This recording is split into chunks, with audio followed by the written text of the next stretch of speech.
into them.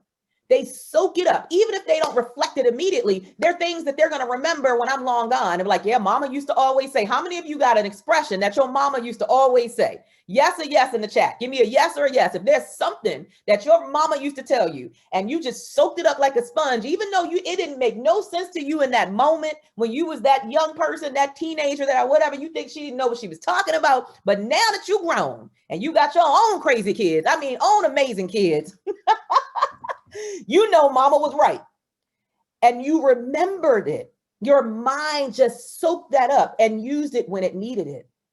It is no different than what you pour in and those affirmations and what you speak. Your mind is preparing to believe what you keep telling it. That's how the subconscious mind works. The more you tell it something, the more you are reinforcing the belief in it. And when you need it the most, that's when those affirmations show up. Like when you're about to take that big risk, when you're about to go to the publisher and say, I'm ready to write the book, when you're about to go and sign the papers to get the nonprofit or open the school or whatever the thing is, you go to put the proposal in for that international speaking opportunity and some of the things that you guys posted. As soon as you go to do that thing, everything that you've poured in now gets to show up and say, okay, remember, you're scared, but you got this. Yeah, you are destined for greatness, even though you got some apprehension. Yeah, we know, but you got this. But you've got to have something.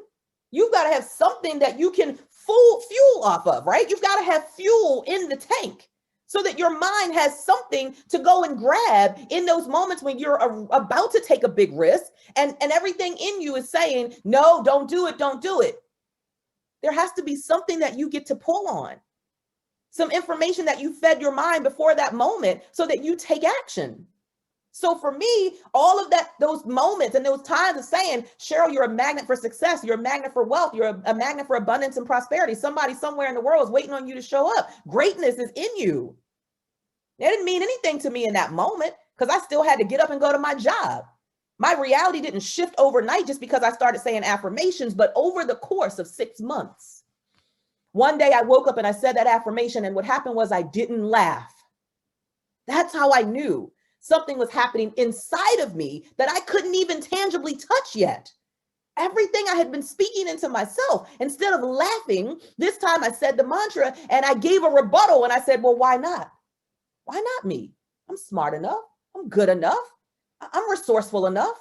I might not have everything in alignment. I might not have all the money I need right now. I might not have all the connections I need right now, but I'm resourceful enough to make those connections. I'm resourceful enough to figure out how to find the money. I'm resourceful enough to whatever that thing is. But more important than anything, it was simply the reaffirmation that I am enough.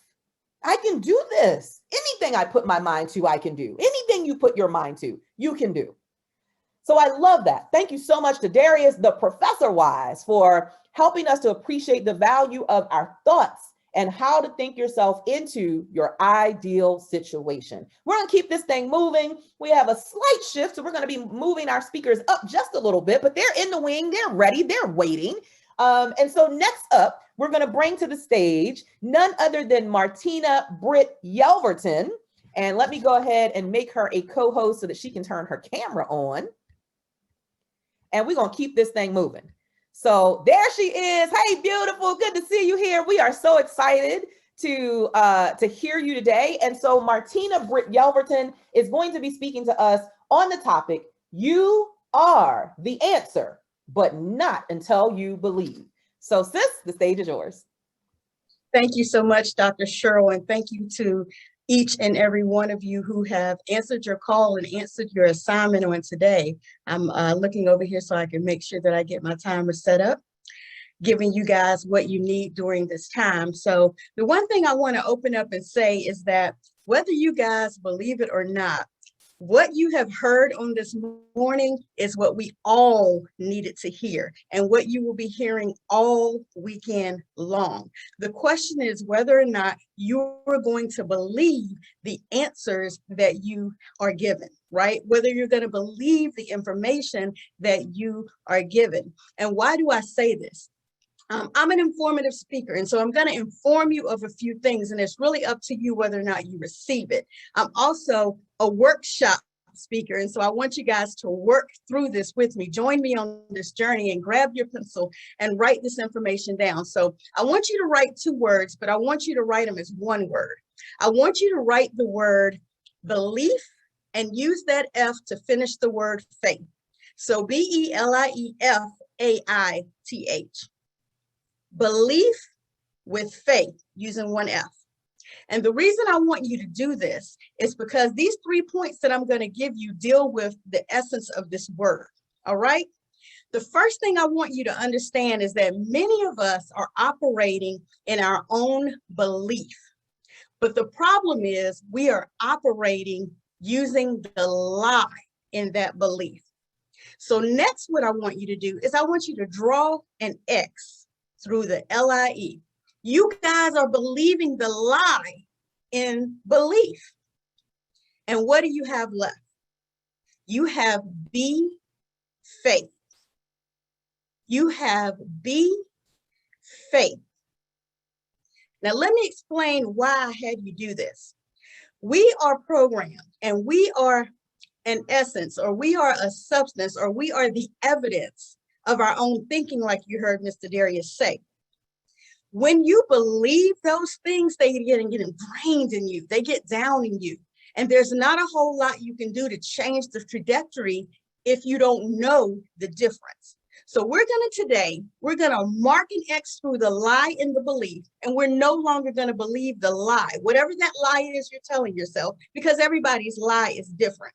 And we're going to be faith. Now, Hebrews 11:1, it says, now faith is the substance of that which is not seen. Faith is the substance, right? And it's the evidence, right? And what is substance? What is evidence? It's a matter. What is essence? What is substance? What is evidence? It's something there. Faith is the substance of things that are hoped for and the evidence of things that are not seen. So it's there. So whether you believe the lie or not, it's there. And if you aren't where you want to be, and if you don't feel like you are enough, then obviously you're believing the lie. So we're going to put an X on that. We're no longer going to believe the lie. We're going to be a faith, right? We're going to be substance. We're going to be essence. So even moving beyond that, I want to ask you a question. And this is a did you know question. And you can let me know whether or not you believe and you understand what it is that I'm trying to say, right? The male releases anywhere from 2 to 5 milliliters of swimmers, right? And in those 2 to 5 milliliters of swimmers are 100 per 1 milliliter of swimmers. So that means 200 million to 500 million swimmers are released, but only 1 makes it. You are 1 in 200 to 500 million swimmers. So I ask you, if you were enough to get here, why don't you believe it? You're here.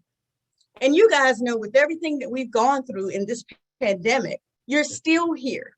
Many of us served our time. Many of us left our essence. Many of us left things here for the rest of us to pick up and move forward in.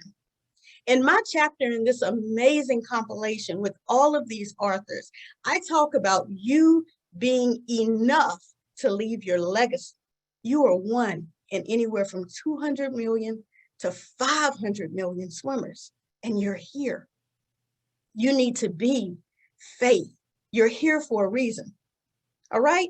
So the second thing I wanted you to get from that is that you are 1 among millions that made it. The third thing that I want for you to understand from this is you are here for a reason. You are the answer. As Dr. Cheryl said when she first opened all of this up, someone somewhere is waiting for you to do what you have been purposed to do. This is my spin on what she said. Someone somewhere is waiting for you to do what you have been purposed to do so that they can know they can too, so that they can believe it, so they can be faith, so they can answer their own call, their own purpose, their own vision. You are the answer, but not until you believe it. And I'm not talking about believe the lie. I'm talking about until you be it. You have to think beyond where you are right now and operate. There's this lie that's running around that says, fake it till you make it. Nah, let's not do that. Let's just believe. Let's just be faith and do what we were purposed to do. You are 1 in 200 to 500 million. And if you don't believe me, start serving.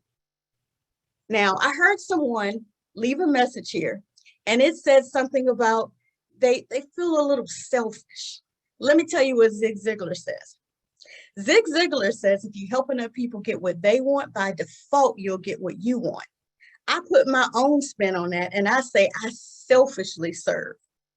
So if you have a problem with being selfish, change your thought process.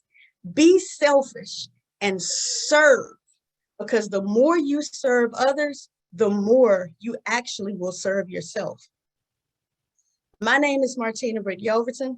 I'm a brand master, and I enjoy serving. I enjoy helping people realize they are the answer, but I can't help you until you believe.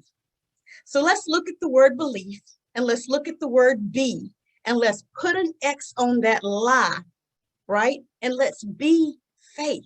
Let's be substance. Let's be the evidence that's not even seen. Why? Because it's your vision. What you were purposed for was purposed in you. What you want to do, what you dream to do, what you desire to do, what you hunger for, all of that was purposed for you. And the reason you may not be getting anywhere, like I wasn't, I was looking around trying to figure out who was going to help. Trust me, I am the answer. You are the answer, but not until you believe it. So I challenge you today, look around, figure out what you love to do, what you're purposed to do, what you desire to do, what you dream to do, and do it. Be it. Be the evidence, be the substance, be faith.